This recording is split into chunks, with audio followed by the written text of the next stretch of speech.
So here we have the blow-off valve, REV1 by SuperATV. It's a billet aluminum blow-off valve. So we're gonna grab this and we're gonna go slap it on. This is a really easy install.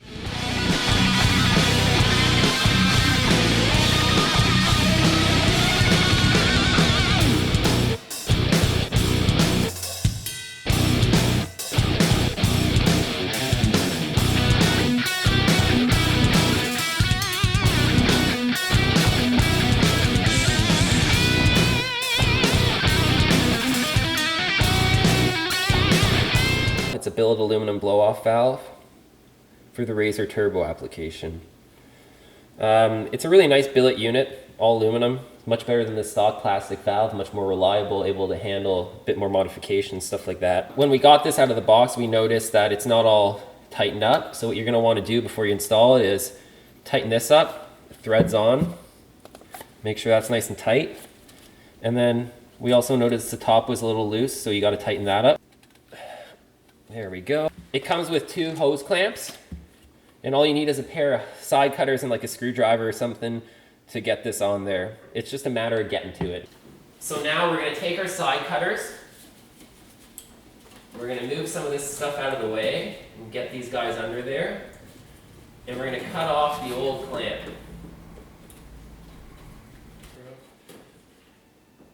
All right, you just gotta twist it around and manhandle it a bit, and this clamp's on there really nice. It'll let go though.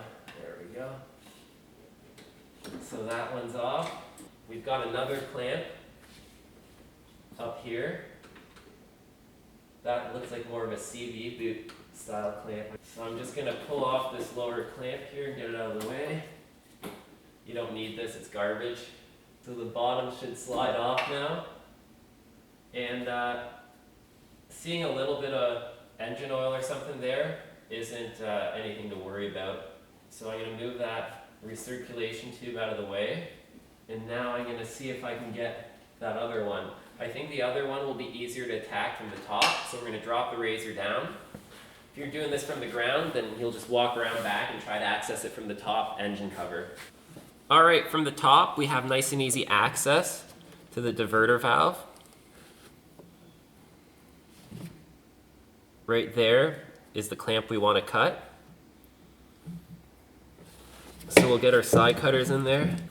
It's a CV boot style clamp here. So I should try to spread it actually.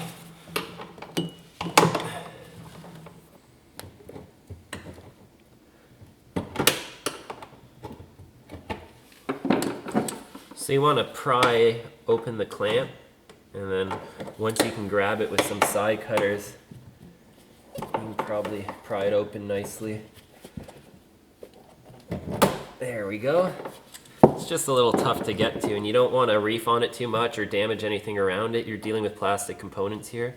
Right now I'm just spreading the clamp open so I can get it off. You're left with another garbage clamp, CV boot style clamp, hard to get off. Now you can pull this diverter valve. Just lightly persuade it with the screwdriver. Remember, everything here is plastic, so you don't want to pry too hard. There you go. Just had to pull on it really hard. And now your last piece that's on the stock plastic diverter valve is the hose clamp, little one, on the vacuum line here. So I'm going to cut that with my side cutters. It's tough. It's another CV bolt. CV style clamp. Let's see if we can open it up here instead. There we go. Sometimes these are easier to open than to cut. There you go. Once that's off, lets it come off. Alright, so this is your stock plastic unit. So we'll go and compare these 2 valves, the stock plastic one to the billet aluminum one from SuperATV on the bench. So here's the stock plastic unit. Okay, so we're gonna go slap this valve in the RZR. It's gonna be a piece of cake. So SuperATV has sent us 2 new hose clamps. They're the same 18 to 32 mil hose clamps for each side here. We're gonna go fix this in the RZR now. The first thing we wanna do is we wanna slip one of those hose clamps over the intake tube here. in a position where it's nice and easy for us to tighten up as well. We'll just jam that in there. It's nice and tight, like it should be. Wiggling it back and forth helps sometimes until it bottoms out, and I think I have achieved that. There's going to be a bit left after it bottoms out. You can feel the raised edge there, so it won't blow it off. The clamp's got plenty to hold. Now I'm going to tighten up the hose clamp just a bit so it doesn't spin around on me, but not enough to put pressure on it, because I don't want to tighten this until I've secured the other clamp in place with the line, so I can still move my valve around easily. I've got my vacuum line here that mounts to the top of my diverter valve. I'm going to put that on. The new nipple coming out of the diverter valve is noticeably larger than the old one. So this vacuum line will be on here nice and secure. Yeah, it's tight.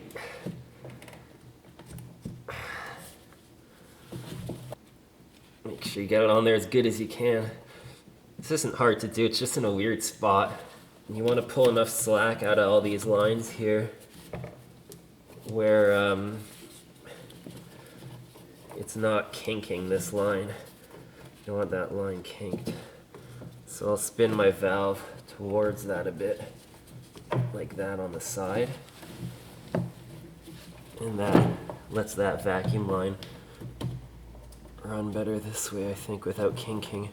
Now we'll go around to the other side and get that other tube on. We want to loosen our hose clamp here to get it over the hose. And we're going to position the hose clamp in a way where we can easily tighten or loosen it. So we'll put this over the hose. Slide it down out of the way here. Human mode? Yeah, whatever, just to get it to slide over nicely. And then we're going to push that onto the bottom of our diverter valve. Boom. That one goes on nice and easy. And we'll tighten this clamp on there. That's the one we'll be unplugging down the line and make cool noises. So make sure you position your hose clamp in an area around where the stock one was, and make sure that hose is seated towards the top of that diverter valve and everything's positioned nicely before you torque it down. Make sure you get it nice and tight. There's a lip on that so it won't really slide off. You just want to make sure it's all sealed up. Don't over torque it because you don't want to break this. Okay, that's nice and tight. You can see it bulging over the lip here, and it's seated up top. Now we can go around to the other side and finish positioning the other mount and the clip and tighten it all down. But first I'm going to take a peek from this angle up here, because it's looking like my vacuum line is a little kinked. Seems this angle is a good angle for the valve to be positioned in, where the vacuum line going to the top nipple on the valve isn't kinked. We don't want that to kink or anything. Now I can go around to the other side and tighten it into place like that. It's you can kind of see it, how it's positioned here. It's on like an angle like this. Yeah, you got plenty of movement out of those tubes and lines here to set it up how you want.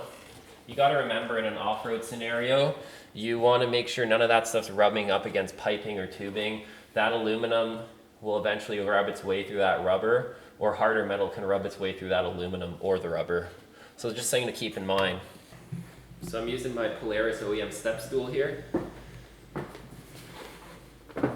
Safety first. Yep. So on this side of the valve where it goes in, you want to make sure it's sitting nice and even. You'll be able to feel the rolled edge, or that step up on the valve. It might not look as pretty and as well seated on this side.